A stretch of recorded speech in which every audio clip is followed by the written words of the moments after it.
हर भारत की औरत के अंदर एक फुल्लन देवी होनी चाहिए जो ऐसे पापियों को नाश करे, सर्वनाश करे, वहीं काट दे। आप मेरी बात सुनिए, हिंसा की बात नहीं है। बिल्किस बानो को तो ये काम बहुत पहले कर देना चाहिए। मेरी लड़की की सुरक्षा का क्या होगा? डॉक्टर साहब ये लो 5,000 रुपए मेरी लड़की को कोख में मार दो, क्योंकि उस बाप को डर लगता है मेरी बेटी कल बाहर निकलेगी तो बलात्कार होगा, और यही अंधभक्त बलात्कार करेगी, उसको बेटी को कौन बचाएगा? लेकिन मोदी सरकार बचाएगी जो बलात्कारियों का समर्थन करती है। हमने आदिवासियों को सम्मान दिया, देखो हमने दलितों को सम्मान दिया, जबकि हकीकत तो ये है कि जो दलित नेता बनता है राष्ट्रपति, वही दलितों का सम्मान नहीं करता। जेल के अंदर उनकी खूब खातिरदारी होती थी, और 15 अगस्त के दिन उनको रिहा कर देना, ये सबसे बड़ी हमारी हुकूमत के ऊपर तौहीन है। रेड लाइट पे घूमने वाले जो लोग होते हैं, मुंह में पान डाला, किसी को भी थूक दिया, ये तो वो काम करते हैं। आज सोचना चाहिए प्रधानमंत्री को, अपने ऐसी अंधभक्तों का समर्थन लेके गुजरात में सरकार बनाने की किफायत कर रहे हैं, और इसलिए उनको रिहा करा। आज ये दिखा देंगे हिंदू खतरे में है, हिंदू बेचारे परेशान है। बिल्कुल हिंदू खतरे में है, क्योंकि उनका चूल्हा खतरे में है। आज ये चीज समझने की जरूरत है हिंदुओं को। साथियों, आप देख रहे हैं न्यूज़मेट, मैं हूं सरफराज आदिल। जिस तरह से देश में माहौल बना हुआ है, एक तरफ गुजरात में बिल्किस का मामला चल रहा है, तो दूसरी तरफ टी राजा का जो गुस्ताखी नबी है, नबी पर टिप्पणी करते हैं। और एक और मुद्दा जो एनडीटीवी, जिनको खबरों की दुनिया का बादशाह कहा जाता था, इन तीनों मुद्दे पर आज हम बात करेंगे। हमारे साथ हैं सोशल एक्टिविस्ट गिन्नी सैनी जी। क्या कहेंगे जो जिस तरह से माहौल बनाया जा रहा है? हम पहले गुजरात से बात करेंगे। गुजरात में बिल्किस बानो का मामला आया, उनको रिहा कर दिया गया जो रेपिस्ट थे। देखिए, सबसे बड़ी बात यह है कि आज उनको जो सज़ा दी गई थी वो भी एक झोलमाल था। आप ये देखो, उन बंदों की पहले की सूरतें और आज की सूरतें देखो, उनकी सूरतों पे रौनक थी। भैया ऐसी कौन सी जेल है जहाँ पे आदमी का नूर निकला था चेहरे पे, उनके पेट निकल के आ गए? ऐसा क्या खिलाते थे उनको? तो इससे ये पता लगता है कि वो सिर्फ एक दिखावा था। जेल के अंदर उनकी खूब खातिरदारी होती थी, और 15 अगस्त के दिन उनको रिहा कर देना, ये सबसे बड़ी हमारी हुकूमत के ऊपर तौहीन है। आज मोदी सरकार के ऊपर अगर कोई लांछन होगा तो ये होगा कि पापियों को रिहा कर दिया गया 15 अगस्त के दिन। आज जिस देश में, हमारे देश में लोगों को संस्कारी बातें सिखाई जाती हैं कि हमारे देश में कितने लोगों ने कुर्बानियां दी, ये हुआ वो हुआ, 15 अगस्त के दिन जो एक गाथाएं सुनाई जाती हैं, उन गाथाओं के ऊपर लांछन लगा दिया मोदी सरकार ने, उनको रिहा करके बलात्कारियों को। 15 अगस्त की बात कर रहे हैं, उसी 15 अगस्त को लाल किले से प्रधानमंत्री कहते हैं कि महिलाओं का सम्मान करना चाहिए, और उसी दिन बिल्किस बानो के जो कन्विक्ट थे उनको रिहा कर दिया गया, क्योंकि इनकी नजर में इनकी नजर में महिलाओं का सम्मान सिर्फ शब्दों में होता है। वो तो मोदी जी ने महिलाओं का सम्मान बचपन से नहीं सीखा। मेरी बात को समझ लेना। हमने सुना है गहने वहने चुरा के भी भागे थे, मेरी बात सुन लेना। तो अगर हमने सुना है, मेरी बात सुनो ना, जो बंदा माँ के गहने चुरा के भाग जाए वो महिला का सम्मान क्या करेगा? फिर हमने ये भी सुना है कि उन्होंने यशोदा बहन को भी छोड़ दिया। मेरी बात समझो, जो औरत को छोड़ दे वो औरत का सम्मान क्या करेगा? फिर उसके बाद बिल्किस बानो के मामले में आपने देखा कि उन्होंने तो रिहाई कर दिया कैदियों को। तो आज सबसे बड़ी बात तो यह है कि महिलाओं का सम्मान सिर्फ शब्दों में है, मोदी जी आपको ये गवारा नहीं देता। और ये महिलाओं का सम्मान, इन्होंने बोला सोनिया गांधी जी के बारे में, कांग्रेस की विधवा, ये महिलाओं का सम्मान करेंगे। दीदी और दीदी स्वरूप नखा, पता नहीं किस किस महिला नेताओं के बारे में इन्होंने ऐसी बातें करते, इनको शर्म नहीं आती मोदी जी को? आप ये बात बताओ, इनमें शर्म नाम का एक बाल नहीं है।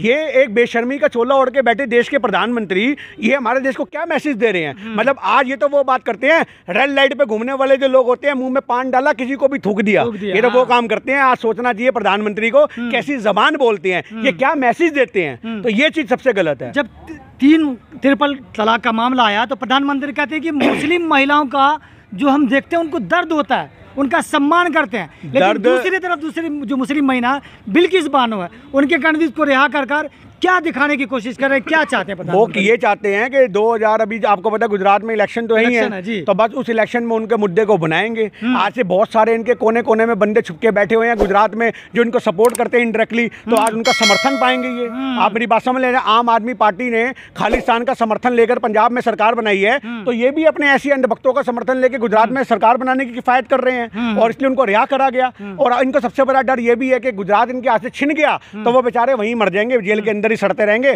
कम से कम उनको तो बाहर निकाल दो। तो आज ये भी एक रीजन है। हमेशा एक बात भाजपा कहती है कि जो भाजपा है संस्कारी पार्टी है। देखिए, हम उनको संस्कार भी कहा गया, क्योंकि लोग टीका, जो महिला है, एक महिला उनको टीका लगा रही है, तिलक लगा रही है, और उसके बाद सम्मान से गले में हार भी पहनाया जा रहा, माला, पैर भी छुए गए हैं। हाँ, आप ये बात सुनिए ना, ये क्या मैसेज देते हैं? मैं तो एक ही बात कहता हूँ, देश के अंदर अगर कोई औरत है हमारी नजर में थी, वो थी फुल्लन देवी, जिसने 18-20 ठाकरों को एक लाइन में खड़ा करके गोली मारी थी। आज लोग कहते हैं हिंसा की बात नहीं करनी चाहिए, पर हम उस हिंसा का सम्मान करते हैं। मेरी बात को आप याद रखना, फुल्लन देवी ने जो काम किया था वो भारत की हर औरत को करना चाहिए अगर उसको न्याय ना मिले। मैं एक ही बात कहता हूँ आपको, आज हमारे देश का न्याय बिक चुका है। आज थानों के अंदर बलात्कार का रिपोर्ट लिखवाने कोई लड़की जाती है तो पुलिस वाले दोबारा बलात्कार कर देते हैं। बताओ वो कहाँ रिपोर्ट लिखवाने जाएगी? तो आज सही मायने में मेरी बात सुनिए आप, चर्चा कर रहे हैं। मैं बिल्कुल चर्चा कर रहा हूँ। हर भारत की औरत के अंदर एक फुल्लन देवी होनी चाहिए जो ऐसे पापियों को नाश करे, सर्वनाश करे, वहीं काट दे। आप मेरी बात सुनिए, हिंसा की बात नहीं है। बिल्किस बानो को तो ये काम बहुत पहले कर देना चाहिए था। आज जब हमारे देश के कानून ये काम करेंगे तो औरत कहाँ जाएंगी? आज समाज में छोटी छोटी बच्चों को क्या सीख मिलेगी? अरे आप ये बात कर रहे हो, आज कोख में जाकर के लोग ये टेस्ट नहीं करवाते मेरा लड़का है लड़की है। पहले लोग टेस्ट करवाते रहे प्रेगनेंसी का, डॉक्टर को पैसे दे करके, वो इसलिए टेस्ट करवाते रहे कि उनको लड़का चाहिए। और आज ये लोग सोचते हैं कि मेरे को लड़की तो प्यारी है पर मेरी लड़की की सुरक्षा का क्या होगा? डॉक्टर साहब ये लो 5,000 रुपए मेरी लड़की को कोख में ही मार दो, क्योंकि उस बाप को डर लगता है मेरी बेटी कल बाहर निकलेगी तो बलात्कार होगा, और यही अंधभक्त बलात्कार करेगी, उसको बेटी को कौन बचाएगा? लेकिन ये मोदी सरकार बचाएगी जो बलात्कारियों का समर्थन करती है। बचाने की आप बात कर रहे हैं, बहुत ऐसे लोग हैं जो इस केस में जेल में बंद है, वो भी तो आराम से बैठे हुए हैं। मैं आपसे क्या कहता हूं, हम आशाराम की बात कर रहे हैं, वो भी बलात्कारी। मैं एक बात छोटी सी जानता हूँ, बलात्कारियों की सजा तो सिर्फ मौत होनी चाहिए। आज हमारे देश के संविधान को, आज हमारे देश के संविधान को, अब देखो आशाराम जैसा आदमी 90 साल का होने को आ रहा है, 80-85 साल का। मेरी बात तो सुनिए, मैं कहता हूँ 80-85 साल का, अभी सरकार की जो संगठन में आएगी उनकी वो भी बाहर आ जाएंगे। अभी आपको वो तो पता है, वो दाढ़ी वाला कौन था, राम रहीम, वो भी पेरोल पे बाहर आ गया। अरे यार हमारे देश का तो संविधान ही हमें समझ में नहीं आता। किताबों में तो संविधान में बहुत अच्छी बातें लिखी हैं पर असल में अमल नहीं होती। आप मेरी बात को समझो, आज संविधान सिर्फ एक किताबी बातें रह चुकी हैं। जैसे गांधी जी के जमाने में हम सुनते थे कि कोई एक थप्पड़ मार दूसरा का लागे करो, आज वो जमाना नहीं है। बहुत लोग कह रहे हैं कि संविधान लोग नहीं मान रहे आजकल। हाँ तो मैं वही तो कहना चाह रहा हूँ, संविधान नहीं मान रहे तो मनवाओ, ये सरकार को चाहिए। पर जब सरकार के नुमाइंदे ही बैठ करके संविधान की धज्जियां उड़ाएंगे तो कहते संविधान मजबूत होगा, कैसे देश मजबूत होगा? आज हमारे देश की संविधान की होली अगर कोई जला रहा है तो वो मोदी सरकार, हमारे संविधान की कोई अवहेलना कर रहा है तो वो अंधभक्त। आज आए दिन आपको पता है दलितों पे अत्याचार होते हैं, उनको मार दिया जाता है। पानी पीने गया राजस्थान के अंदर बच्चा, उसको मार दिया गया। अरे जात पात की बात करते, कहाँ है राष्ट्रपति आदिवासी बनी है? आप मेरी बात बताइए, जो द्रौपदी जी बनी है, अरे उसको छोड़ो।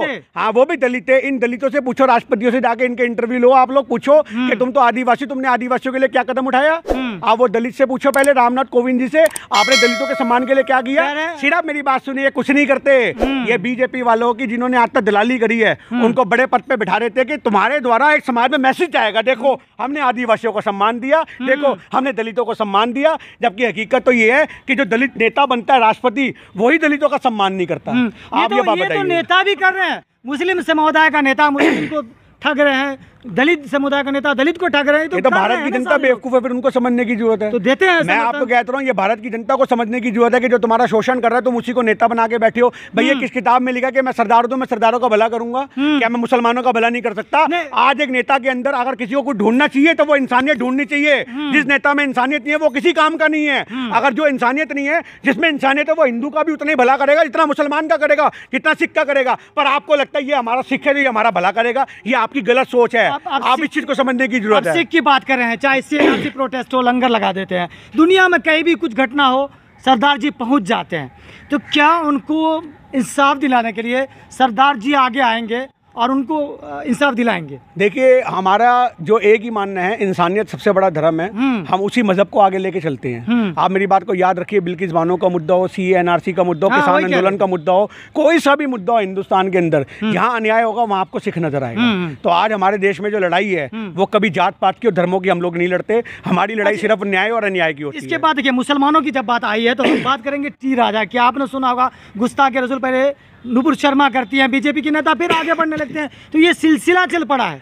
ये सिलसिला चल चुका है एक कामयाबी हासिल करने का, एक फेमस होने का। नुपुर शर्मा को कौन जानता था? आज विलायत तक में उसको अरब देशों में लोग जान गए। आज टी राजा को कोई नहीं जानता था, अब नेशनल मीडिया में खबरों में हाईलाइट हो रखा है। उसका पूरा इतिहास दिखा रहे हैं कि वो कभी गायें चराता था, कभी ये करता था, वो कहाँ से कहाँ तक वो कामयाबी को सफर तय करा, उसकी कामयाबी को पूरा दिखाने लग गए, उसकी पूरी हिस्ट्री बना दी, बायोग्राफी बना दी। अरे आज यही सोचने की बात है, इन पे फिल्में भी बन जाएंगी थोड़े समय बाद। इतिहास के अंदर इन जैसे बंदों पे फिल्में बनेंगी, इनको और प्रमोट किया जाएगा। तो गुजरात में चुनाव है, क्या ये माहौल बनाया जा रहा है? ये माहौल क्या, हिंदू मुसलमान का करने के लिए। हिंदू मुसलमान का जो इनके मोदी जी के पास हथियार है, चलो वही तो देश में सरकार इनकी बना रहा है। आज ये दिखा देंगे हिंदू खतरे में है, हिंदू बेचारे परेशान है। बिल्कुल हिंदू खतरे में है, क्योंकि उनका चूल्हा खतरे में है। आज ये चीज समझने की जरूरत है हिंदुओं को भी। आज अगर तुम्हारी जिंदगी, आज तुम्हारी जिंदगी खतरे में नहीं, तुम्हारे घर का चूल्हा, तुम्हारे घर के बच्चों का भविष्य खतरे में, उसको बचा सकते हो तो बचा लो। रोटी पानी तो जिसने पैदा करा वो देगा। तुम अपनी मेहनत करो, अपने हाथ सलामत रखो, तुम्हें रोटी अपने आप मिलेगी। पर तुम्हारे बच्चों को जो नफरत मिलेगी उसका क्या? आज तुम्हारे घरों के बाहर जब एक नफरत के पुलिंदे बना करके तुम्हें फूंक दिया जाएगा, उसका क्या? आज वो माहौल बनने वाला है मेरे भाई। थोड़े दिन के अंदर हिंदू मुस्लिम आपस में एक दूसरे के घरों से निकाल के एक दूसरे को मारेंगे। ये मोदी सरकार की सिर्फ और सिर्फ नफरत की कामयाबी होगी। मैंने कहा 3 मुद्दों पे बात करेंगे। एक मुद्दा है एनडीटीवी का, जो कह रहा था पत्रकारिता के युग को वो बचा रहे थे, क्योंकि लोग जो है लोग गोदी मीडिया करने लगे थे।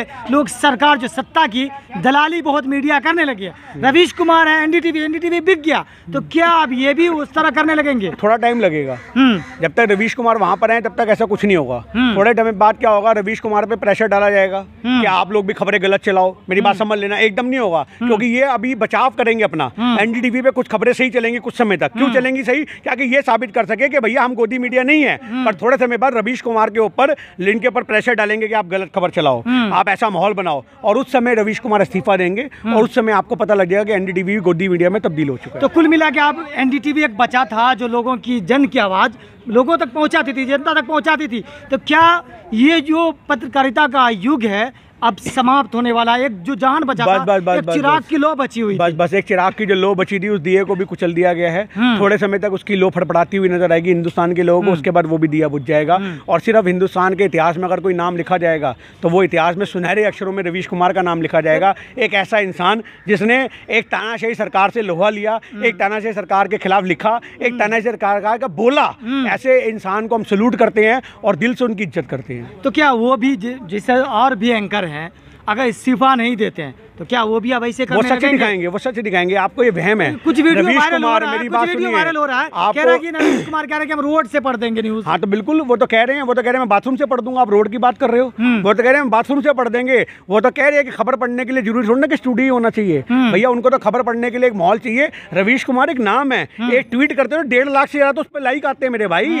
इतने तो बड़े बड़े नेताओं के नहीं आते, उनके एक ट्वीट पे 1.5-2 लाख लाइक आते हैं, 50-50 हजार शेयर होते हैं। तो वो आदमी जब ट्विटर पे अपनी न्यूज बना के 2 मिनट की डालेगा, जब यूट्यूब चैनल डालेगा तो ये सब दब जाएंगे चैनल। सिर्फ एक ही नाम होगा, रवीश कुमार, सच्चाई की ईमानदार पत्रकारिता का एक मसीहा। लेकिन जो एनडीटीवी पर आते थे तो वो तो खत्म हो जाएगा। तो कोई दिक्कत नहीं, एनडीटीवी हो जाए खत्म, हमने कौन सा देखना है? हम तो पहले कोई चैनल नहीं देखते थे, सिर्फ एनडीटीवी देखते थे। अब बिल्कुल नहीं देखेंगे। सोशल मीडिया जिंदाबाद, आप जैसे भाई लोग जिंदाबाद, हमारे ऐसे और लोग जिंदाबाद जो सच्चाई बोलते हैं। बात खत्म हो गई, हम उन सच्चाई से जानेंगे। फिर कौन पहुंचाएगा जनता की आवाज? आप पहुंचाओगे। आप किस लिए हो? आप किस लिए हो? ये चैनल लेके गली गली फिर रहे हो, किस लिए हो? आप सच्चाई दिखाओगे, आप गली गली जाओगे, आप रेड लाइट पे जाओगे, आप चौकों पे जाओगे, आप मेट्रो में जाओगे, आप रेलवे स्टेशन पे जाओगे, आप एयरपोर्ट पे जाओगे। ये आपका नैतिक कर्तव्य है कि आप सच्चाई को रूबरू कराओ, देश के लोगों को सच बताओ। आज सोशल मीडिया जिस दिन गोदी मीडिया हो गया, इन चैनलों को भी फूंक देना। अभी हमें पता लगा लोकतंत्र टीवी को बैन कर दिया गया। लेकिन आप इस चैनल की बात कर रहे हैं, इस पे भी सरकार का पहरा है। हाँ, लोकतंत्र टीवी बैन कर दिया गया। आप ये देखिए, वो देव चौधरी के चैनल को बैन कर दिया गया। हम वो भी कहते हैं कि आप लोगों को सपोर्ट करना चाहिए देव चौधरी का। आज उसका चैनल बैन हुआ, कल आपका हो सकता है, कल आपका भी नंबर आएगा। तो जिन जिन भाइयों के चैनल बैन हो रहे हैं, आप उनके सपोर्ट में खड़ा होइए और उनको दिखाइए सरकार को कि हमारी पूरी यूनिटी है। जैसे आज ट्रांसपोर्ट के अंदर होता है, एक बंदा हड़ताल पे बैठता है तो सारे लोग उसका समर्थन करते हैं। डॉक्टर एक हड़ताल पे बैठता है, सारे डॉक्टर समर्थन करते हैं। यूनिटी को कुचल दिया जा रहा है। तो यूनिटी आप लोग बनाइए ना, बरकरार करिए। आप लोकतंत्र टीवी की सारी जगह चलाइए कि लोकतंत्र टीवी को बैन क्यों किया गया। तो आज सबसे बड़ी बात यह है कि सोशल मीडिया को बचाना, तो आप लोगों को आगे आना पड़ेगा। चलिए, और आप लोगों की आवाज ही सिर्फ आगे जाएगी देश में, और कोई नहीं जाएगी। चलिए, बहुत शुक्रिया। तो ये थे गिन्नी जी, जो तमाम मुद्दों पर बात रख रहे थे, खुलकर बात कह रहे थे और कह रहे थे कि गुजरात में जो चुनाव है उसको लेकर इस तरह का माहौल बनाया जा रहा है ताकि भाजपा फिर से सत्ता में लौट आए। शुक्रिया।